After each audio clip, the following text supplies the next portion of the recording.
ভাই হাসিনা কেমন মানুষ? নষ্ট হয়ে গেছে। আওয়ামী লীগের এত দায়িত্ব নিয়েছেন কিসের জন্য? শেখ হাসিনাকে হত্যা করার জন্য। তাহলে তো আপনার ক্ষমতা থাকবে না। আর রাজনীতি করব না। কাদের ভাই, জয় তো আওয়ামী লীগের নেতৃত্ব দিবেন, আপনার মতামত কি? তার নেতৃত্ব বাংলাদেশের জনগণ কোনো দিনও পছন্দ করবে না, ঘৃণা করবে। কাদের ভাই, এ কথা শোনার পর হাসিনা তো আপনাকে ঢাকায় থাকতে দিবে না। ঢাকা শহর শেখ হাসিনার কি বাপের সম্পত্তি?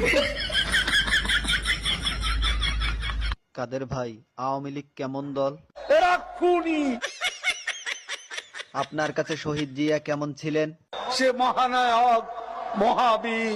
আপনার দৃষ্টিতে মৌলানা নিজামী কেমন মানুষ ছিলেন? এত সৎ মানুষ রাজনীতিতে এমন